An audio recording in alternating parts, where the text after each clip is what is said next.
आज मला अतिशय आनंद या ठिकाणी झाला, कारण खूप कमी असे वाद प्रतिवाद असतात की जे ऐकण्यामध्ये आनंद असतो. त्यातले काही वाद प्रतिवाद या ठिकाणी फेडरल बँक आणि times of India, Maharashtra times यांच्या संयुक्त विद्यमाने या ठिकाणी हा आयोजित केला आहे. मी आयोजकांचं मनापासून अभिनंदन या ठिकाणी करतो. विद्यार्थ्यांनाही खूप शुभेच्छा आहेत.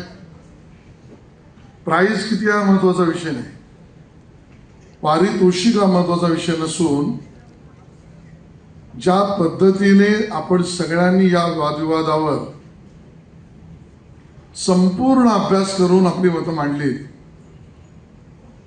हे कौतुकास्पद आहे. हे खूप कमी वेळा बघायला मिळतं. कदाचित हीच अपेक्षा भारताच्या संसदेत आणि विविध विधानसभेत सुद्धा आहे. आज त्याच्यावर मी भाष्य करणं योग्य नाही, पण मी नक्कीच समीर कर्वे यांना म्हणेन, कुठल्या तरी एका कार्यक्रमामध्ये या वाद प्रतिवाद स्पर्धेचं लाईव्ह टेलिकास्ट सर्व महाराष्ट्रातील आमदारांना जरूर दाखवा.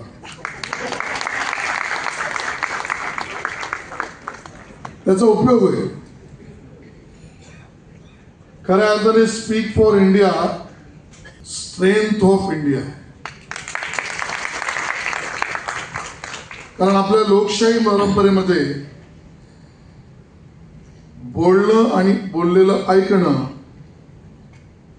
दोन्हीही आपल्या देशाच्या ताकद आहे. परमपूज्य भारतरत्न डॉक्टर बाबासाहेब आंबेडकर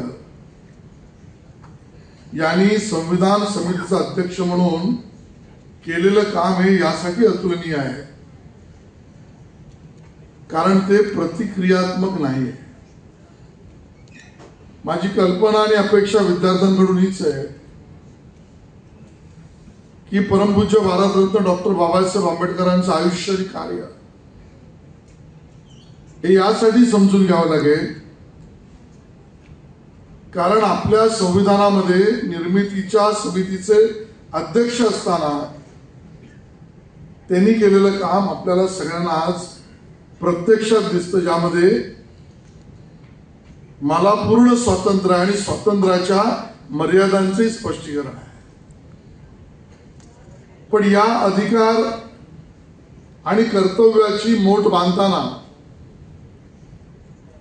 या निर्मितीच्या कामाच्या समितीचा अध्यक्ष म्हणून काम करताना त्या आधीचं बाबासाहेबांचं आयुष्य आपण बघितलं पाहिजे.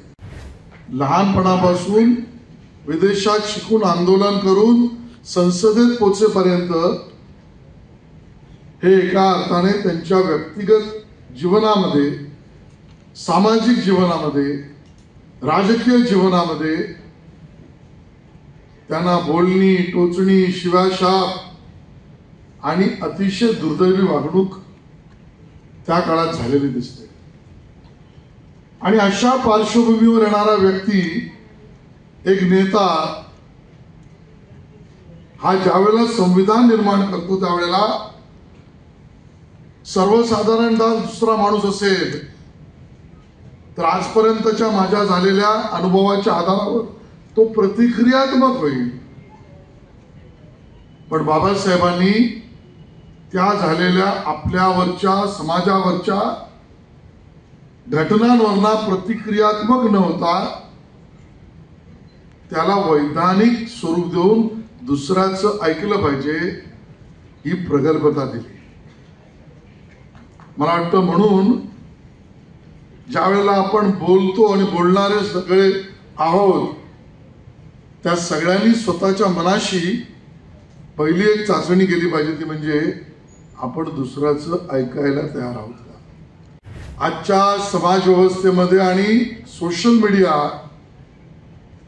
मध्ये व्यक्त होण्याचं स्वातंत्र्य दिलंय आहेच, अबाधित आहे.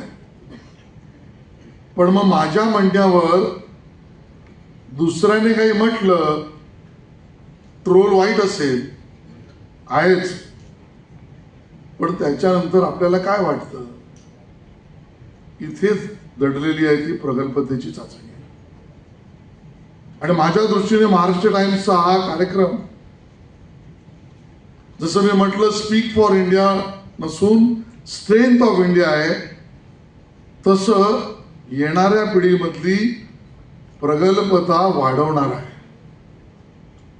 आणि जोपर्यंत ही सामाजिक प्रगल्भता आपली वाढत नाही, तोपर्यंत समाज शांतता आपल्याला स्वाभाविकता कायद्यात असली तरी रोजच्या आयुष्यात मिळणं कठीण आहे. त्याचं प्रावधान कायद्यामध्ये आहे, पण रोज जगताना मला आईचं ऐकता येत नाही. आजची घटना आहे वर्तमानपत्रामधली की वडिलांना मुलीचं केलेला निर्णय लग्नाचा पसंत नाही, सहन होत नाही, झालेला निर्णय पचवता येत नाही. आणि मग ती दुर्दैवी घटना जळगावमध्ये बघितली की वडिलांनीच मुलीला आणि जावयाला गोळ्यांनी एक तर मृत्युमुखी मुलगी पडली. मग इथे हरवते ती प्रगल्भता आहे. सामाजिक प्रगल्भता कुठून मिळणार? कायद्यात तर आहेच, ती भंग केली तरी कायदा आहे, ती पाळली तर त्याचं मेडल नाही आहे. आणि मग अशा वेळेला हा जो नीच एरिया आहे, नीच म्हणजे मी इंग्लिश शब्द म्हणतो, हा जो आहे हा आपल्याला कोण मिळवून देऊ शकतो? त्या संस्था खूप महत्वाच्या आहेत. त्यामध्ये मला महाराष्ट्र टाइम्स आणि फेडरल बँक ऑफ इंडिया दिसते. आणि म्हणून मी अभिनंदन करतो. मला खूप आनंद वाटला की इतकी तयारी करून आपण सगळे बोलला. माहित नाही, जजेसना खूप हरक्युलस टास्क आहे. And I must say that whenever we come across the young mind and their way of submission, the using of the correct word, trying to respond at that moment when the question is